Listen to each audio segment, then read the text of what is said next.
cosa può succedere se affidi la tua casa alle persone sbagliate e non fai un progetto dettagliato prima. È successo ancora. Alcuni clienti si sono affidati alle persone sbagliate, non hanno fatto un progetto dettagliato ed ecco che si ritrovano con dei problemi. Mi fa davvero rabbia quando sento queste cose, ma purtroppo sono cose che succedono non così raramente come potresti pensare. Ho conosciuto una coppia di stranieri che hanno da poco finito di ristrutturare un bel casale. Mi hanno chiamato per una consulenza sull'arredo. Mano a mano che andavamo avanti con la nostra parte, ovviamente sono saltati fuori delle piccole magagne, tipo l'assenza delle prese dove sarebbero servite. Scocciature queste che però siamo riusciti a sistemare facendo ritornare l'elettricista che ha ridisposto alcune prese. Ovviamente però un costo in più. Anche la cucina abbiamo dovuto studiarla secondo gli attacchi già presenti. Per fortuna la padrona di casa aveva già in mente di avere un'isola dove voleva un lavello, quindi avevamo gli attacchi anche lì. Ma ci è voluto un momento per riuscire a studiare una cucina funzionale con le costrizioni che ci hanno obbligato a posizionare il piano cottura e il lavello dove erano presenti gli attacchi e il resto di conseguenza. Tutto è bene quello che finisce bene. Abbiamo arredato la casa che risulta assolutamente gradevole e funzionale. Ma, e certo che c'è un ma, se no non sarei qui, vivendo la casa i proprietari hanno potuto toccare con mano due cose che non vanno bene. Una è semplice e facilmente risolvibile, ovvero l'acqua calcarea. Ho chiamato una ditta specializzata e verranno ad installarci un addolcitore a breve. Una pecca per non averci pensato prima c'è, ovvero lo spazio angusto dove mettere l'addolcitore. Ovviamente, pensandoci prima, si sarebbe forse potuto studiare meglio, non tanto per lo spazio a disposizione, che è quello, quanto il cosa mettere e come metterlo. Comunque, è una stanzetta di servizio e quindi la facciamo andare bene. Quello che lascia davvero senza parole è il sistema di riscaldamento e dell'acqua calda sanitaria. Il cliente ha voluto un riscaldamento a pavimento e, escluso in 3 camere dove non c'era lo spessore sufficiente, questo è stato posato. Fin qui tutto bene. A lavori iniziati il cliente ha chiesto se fosse possibile usare la pompa al calore per riscaldare la casa e l'acqua. Questo per poter avere un risparmio energetico evitando di usare il gas per una casa tanto grande. Non sto a spiegare cos'è una pompa di calore perché ora questo non è il punto focale. Gli è stato fatto un preventivo e una volta accettato è stato installato tutto il sistema. Ci hanno spiegato che avrebbe funzionato in questa maniera.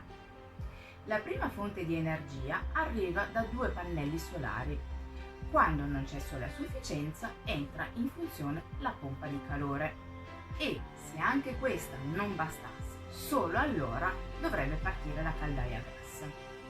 Detta così sembrava davvero un bel sistema, solo che quando i clienti sono venuti in Italia hanno avuto un'amara sorpresa. Non riuscivano ad avere acqua calda a sufficienza ed è stato installato un serbatoio per l'accumulo dell'acqua e non partiva il riscaldamento e purtroppo in quel periodo faceva anche piuttosto freddo. Abbiamo fatto venire l'idraulico che ha controllato tutto, alzato le temperature, fatto alcune modifiche e il riscaldamento sembra partire. Solo che a quel punto l'acqua era già poca, non c'era proprio più. In quei giorni c'è stato un via vai di tecnici, l'idraulico, geometra, elettricista e l'ingegnere che aveva progettato il sistema. La conclusione è stata che la pompa di calore non poteva essere attaccata al serbatoio dell'accumulo dell'acqua sanitaria. Prima di tutto perché non avrebbe potuto portarla ai 65 gradi necessari per poi avere una buona temperatura nei rubinetti. Secondo perché, essendo impegnata a tentare di scaldare l'acqua nel serbatoio, non faceva partire il riscaldamento. L'acqua sanitaria ha la precedenza. Quindi è stata staccata la pompa di calore dal serbatoio e viene usata solo per il riscaldamento. l'acqua sanitaria verrà scaldata solo tramite caldaia. Arrivano le bollette del gas e obiettivamente sono parecchio alte. Il cliente chiede quindi una specifica del sistema installato per capire quale sarà il suo risparmio annuo. Risposta: dacci qualche giorno per fare i calcoli e ti facciamo sapere. Il cliente è rimasto sbalordito e io pure, i calcoli non andrebbero fatti prima?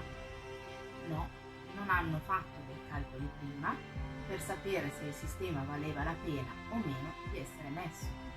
Hanno fatto un preventivo generale, calcolato su non si sa che cosa e installato un sistema che non fa quello per cui è stato richiesto.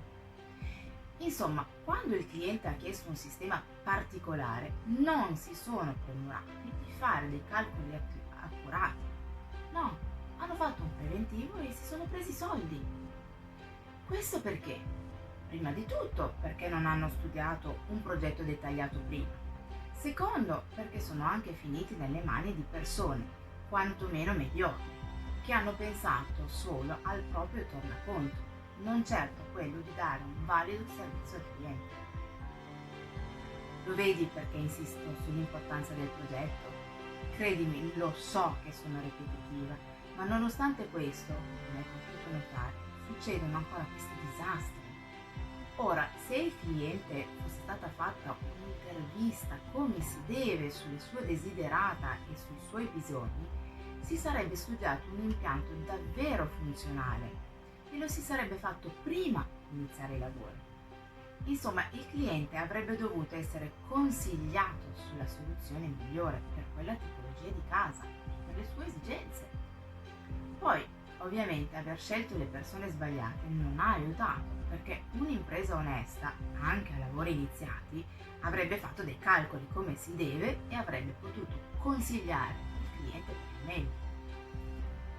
L'ho già detto un'altra volta, però mi preme sottolinearlo. Usa a tuo favore il discorso del progetto a 360 gradi, ovvero quando pensi di aver trovato il geometra o l'architetto giusto, chiedi se è disponibile, meglio ancora se è già sua abitudine, fare questo tipo di lavoro. In caso contrario, cercatene un altro. Il rischio altrimenti è di finire come questi clienti e pagare per qualcosa che non assolve il compito per cui è stato installato. Ti è piaciuto questo video? Fammelo sapere con un like o con un commento. E se non l'hai ancora fatto, iscriviti al mio canale, così rimarrai aggiornato.